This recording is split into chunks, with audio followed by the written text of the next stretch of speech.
அடுப்பில் எண்ணெய் வச்சுருக்கோங்க. எண்ணெய் இப்போ காஞ்சிருச்சு. இதில் கடுகு போட்டுக்கலாங்க.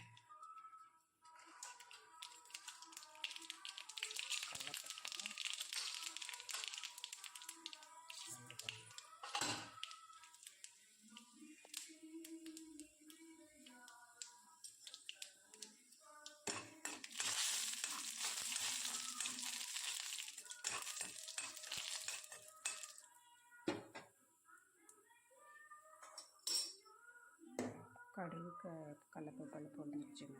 இப்போ வெங்காயம் நம்ம பொடியை நறுக்கி வச்சுருக்கோங்க.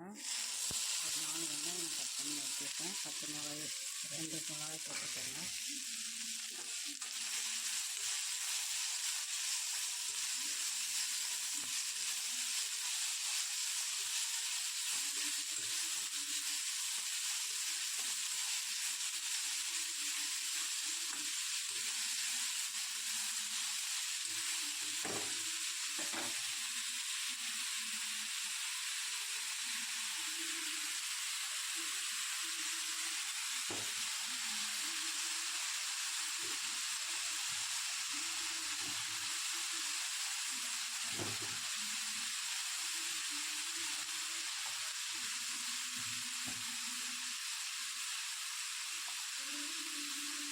வணங்கும்போது கொஞ்சம் உப்பு போட்டுக்கலாங்க.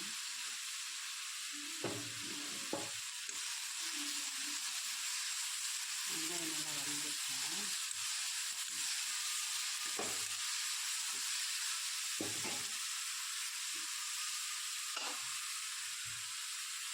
இதே நம்ம தக்காளி கிழங்க வேக வச்சு கொதிச்சு வச்சுருக்கோங்க. அதை போட்டுக்கலாங்க.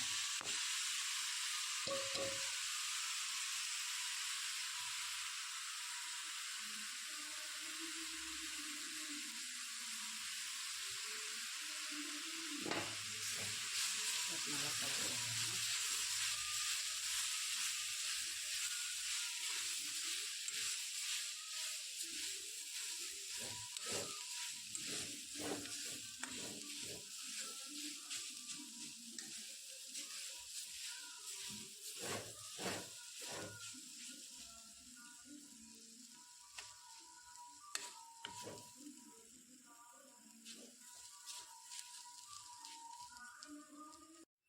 நல்லா வணக்கிட்டேங்க. இதில் வந்து கொஞ்சம் மிளகாத்தூள், சாம்பார் தூள் போட்டுக்கலாங்க.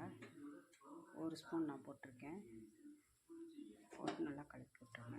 கலக்கி விட்டுட்டு அடுப்பை ஆஃப் பண்ணிடுவேன். ஏன்னா கிழங்கு ஏற்கனவே வெந்துருச்சு. இதுக்கு மேலே அது வேகணும்னு அவசியம் இல்லை. நம்மளுக்கு மசாலா கலந்தால் போதும். கலக்கிட்டு காட்டுறேங்க. மசாலா கலந்து நம்ம சக்கரவள்ளி கிழங்கு வணக்கி எடுத்து வச்சுட்டோங்க. கொஞ்சம் சூடு ஆறட்டுங்க.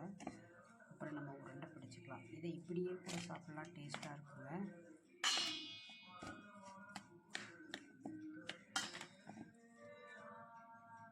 உப்பு செக் பண்ணிக்கோங்க. உப்பு அரை உப்பு இருந்தால் போதுங்க.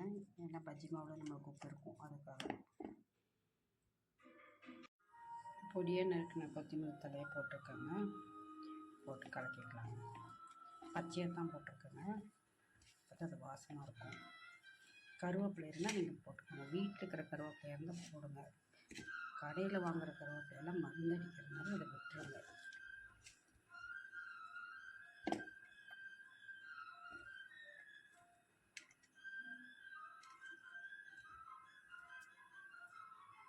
சின்ன சின்ன உருண்டையாக பிடிச்சிக்கலாங்க. எல்லாத்தையும் உருண்டை பிடிச்சிட்டு உங்களுக்கு காட்டுறேன். அதனால் நம்ம இப்போ உருண்டையை பிடிச்சி வச்சிட்டோம். பஜ்ஜி மாவு நம்ம கலந்துக்கலாங்க.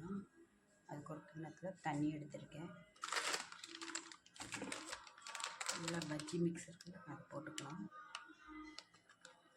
மாவு போட்டு தண்ணி ஊற்றிட்டிங்கன்னா அது கெட்டியாயிருங்க. தண்ணிக்குள்ளே மாவு போட்டிங்கன்னா உருண்டை கட்டாது, அதுக்காக.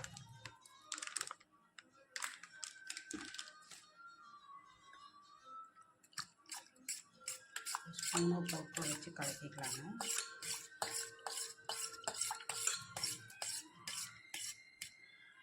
கலக்கி எண்ணெய் அடுப்பில் வச்சுருக்கோங்க. எண்ணெய் இப்போ காஞ்சிடுச்சு. இப்போ நம்ம உருண்டை பிடிச்சி வச்சுருக்க சர்க்கரை எடுத்து நம்ம உருண்டையை எடுத்துக்குள்ளே போட்டுக்கலாம். பஜ்ஜி மாவுலங்க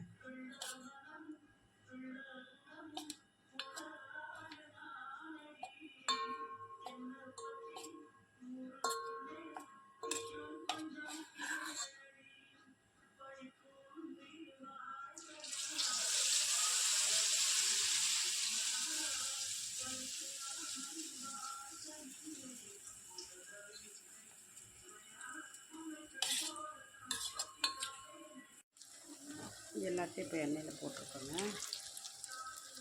ஒரு 2 நிமிஷம் அப்படியே வேகட்டுங்க. அப்புறம் திருப்பி போடுங்க.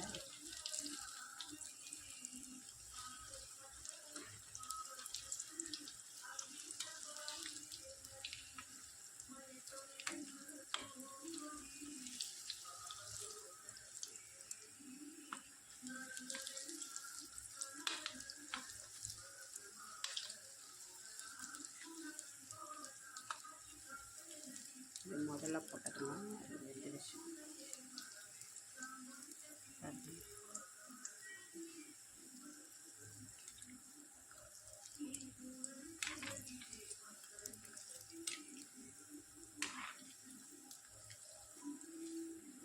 ஆயில் எதை போட்டாலும் இந்த நுரை அடங்கணுங்க. அடங்கினா வெந்துருச்சுன்னு அர்த்தம். நான் மீடியம் ஃப்ளேமில் தான் வச்சுருக்கேங்க. நமக்கு உள்ளெல்லாம் ஏற்கனவே வேக வச்சிட்டோம். மேலே இருக்க கோட்டிங் மட்டும் நம்மளுக்கு முருங்கன்னு வெந்தால் போதும்.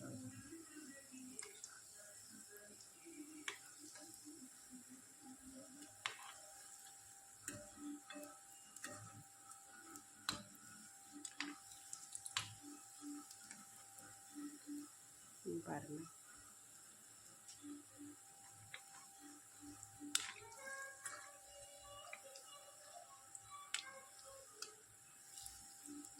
எல்லாத்தையும் போட்டு எடுத்துகிட்டு உங்களுக்கு காட்டுறேங்க. பாருங்கள், நம்ம சக்கரவள்ளி கிழங்கு போண்டா ரெடி ஆகிடுச்சுங்க. இது கட்லட் மாதிரி டேஸ்ட்டாக இருக்குங்க. எண்ணெய் ஒரு துளி கூட இழுக்கலைங்க.